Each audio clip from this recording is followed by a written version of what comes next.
دلائل منطق نے قائم کیے ہیں ان سب کو اس نے منطق ہی سے توڑ دیا. ان الحدید بالحدید یفلح، لوہا لوہے سے کاٹا جاتا ہے. منطق کو منطق نے کاٹ دیا، سارے دلائل ختم ہو گئے، سارے دلائل پادر ہوا ثابت ہوئے. کسی منطقی دلیل سے اللہ کے وجود کو ثابت نہیں کیا جا سکتا. لیکن یہ کہ فطرت کے اندر ہے، کوئی ہستی ہے، کوئی خالق ہے، کوئی مالک ہے. پوری دنیا کے اندر سب نے مانا ہے. پوری دنیا میں صرف یہ تو ہوا ہے کہ اس کے ساتھ کچھ چھوٹے چھوٹے معبودوں کو بھی لگا لیا گیا.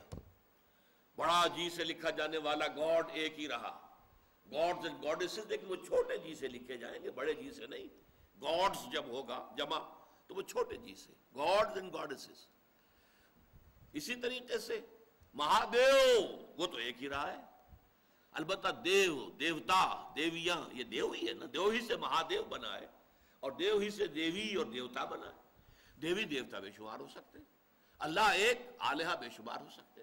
تو یہ انسانی فطرت کے اندر مضمر ہے، تاریخ انسانی ثابت کر رہی ہے. اگرچہ کہ منطق کے حوالے سے اگر آپ اسے ثابت کرنا چاہیں گے تو وہ ثابت نہیں کر سکتے. منطق جو ہے وہ منطق کو کاٹ دیتی ہے. سب سے بڑی دلیل یہ دی جاتی ہے کوئی شے بغیر کسی کے پیدا کیے پیدا نہیں ہو سکتی. تو کائنات بغیر کسی کے پیدا کیے کیسے پیدا ہو گئی؟ کوئی نہ کوئی پیدا کرنے والا ہے.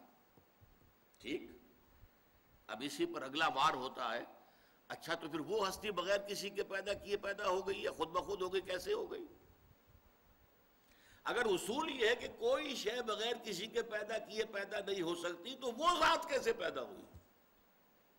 دلیل ختم ہو گئی.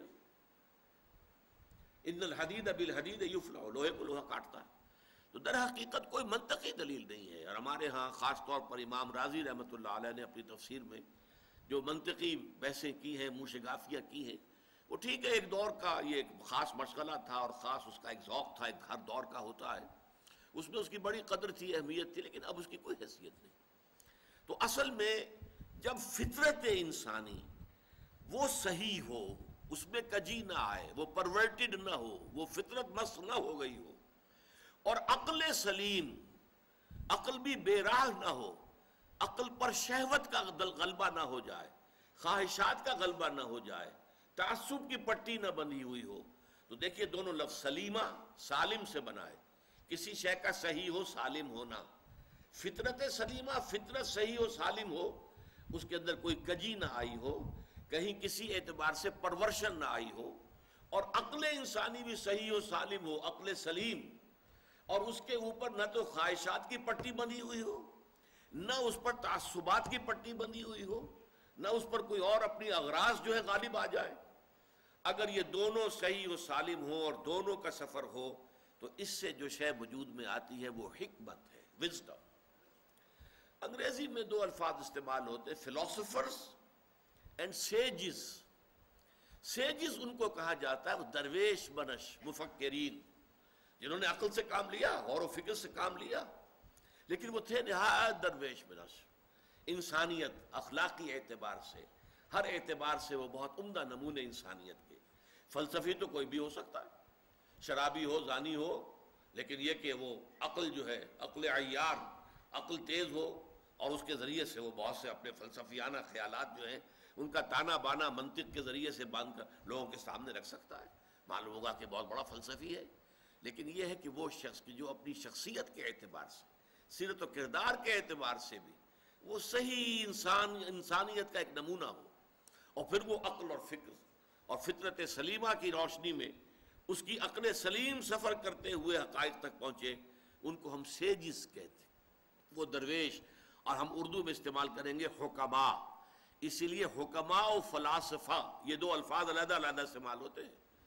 جو فلسفہ ہے خالص منطق کی بنیاد پر جو چلتا ہے، خالص منطق، خالص عقلیت، اس کے نتیجے دو ہیں لازماً. آخری منزل کیا ہے؟ سکیپٹسزم، شک، ارتیابیت. کوئی یقین کی کیفیت پیدا نہیں ہو سکتی کسی شے پر. یا ایگنوسٹسزم، لا ادریت. یا تو فلسفی کو یہ کہنا پڑتا ہے کہ ہمیں کچھ پتا نہیں، معلوم ہم شد کہ ہیچ معلوم نہ شد. مجھے عمر کے اس آخری درجے میں آ کر معلوم ہو گیا کہ مجھے کچھ معلوم نہیں. سارا سوچ بچار. علامہ اقبال کا بھی ایک شعر بڑا عجیب ہے، بڑا عجیب ہے. ویسے تو ان کی وہ پوری نظم جو ہے ذوق و شوق بال جبریل میں میرے نزدیک شاعری کے اعتبار سے، شعر کے اعتبار سے علامہ کے کلام میں وہ کلائمیکس ہے، سب سے اونچی نظم ذوق و شوق. اسی میں ایک ہے: تیری نظر میں ہے تمام میرے گزشتہ روز و شب، مجھ کو خبر نہ تھی کہ ہے علم نخیل بے رطب. عمر کی سرحد پر پہنچ گیا اللہ، میں پہنچ گیا ہوں، میں نے سمجھ لیا یہ علم اور فلسفہ جو ہے جو میں نے حاصل کیا، پڑھا لکھا، جس کے لیے گیا، میں برطانیہ بھی گیا اور جرمنی بھی گیا، مجھے معلوم نہ تھا یہ ایسے کھجور کا ایک درخت ہے جس میں کھجور لگتی ہی نہیں. درخت کھجور کا ہے، کھجور نہیں لگتی اس میں. مجھ کو خبر نہ تھی کہ ہے علم نخیل بے رطب، اس میں تو کھجور لگتی ہی نہیں.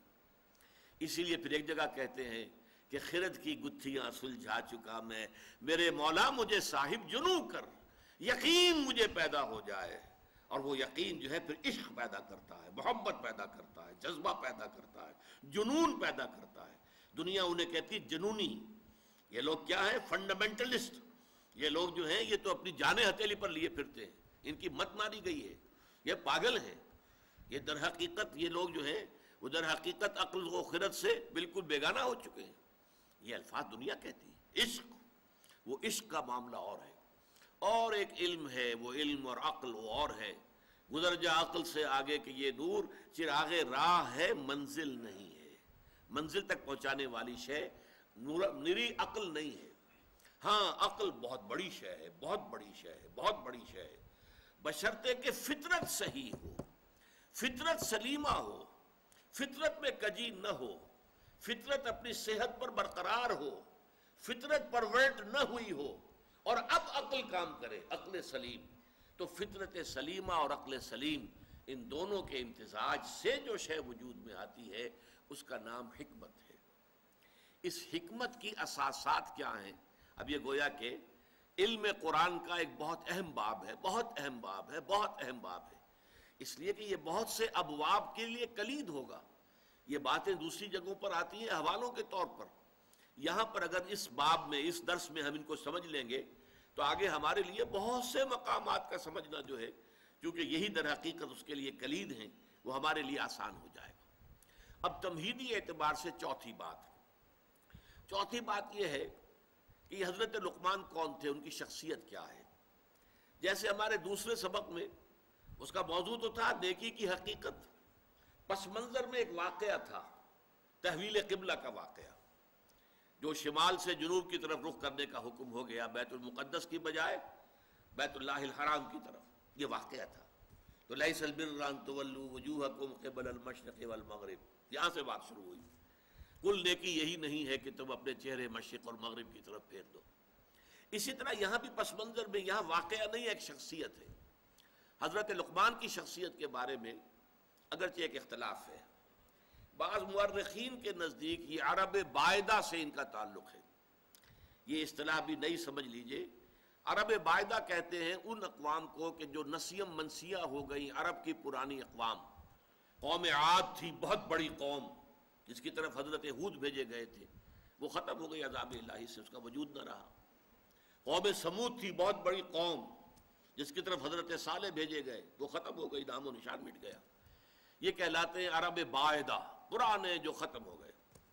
پھر یہ عرب عاربہ اور پھر عرب مستعربہ، یہ تین اصطلاحات ہیں. پھر کبھی کسی موقع پر ان کی وضاحت باقی کی کروں گا. عرب بائدہ کی میں نے اس لیے کر دی ہے کیونکہ ایک رائے یہ ہے کہ قوم جو عاد تھی اسی میں سے ایک بادشاہ لقمان تھے، لقمان ابن عاد. اور یہ بہت حکیم اور دانا انسان تھے، بہت فہیم، بہت سمجھدار انسان تھے. ایک رائے یہ ہے.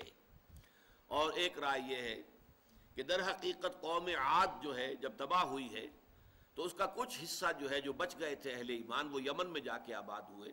وہاں انہوں نے ایک حکومت قائم کی، وہاں پر ایک بادشاہ ہوئے ہیں لقمان نام کے. لیکن یہ زیادہ تر تاریخی حوالوں سے یہ بات کہی جاتی ہے.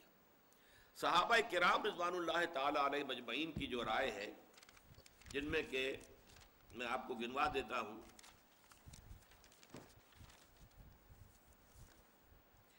ابو ہریرہ رضی اللہ عنہ، ابن عباس رضی اللہ تعالی عنہما، جابر بن عبداللہ انصاری رضی اللہ تعالی عنہ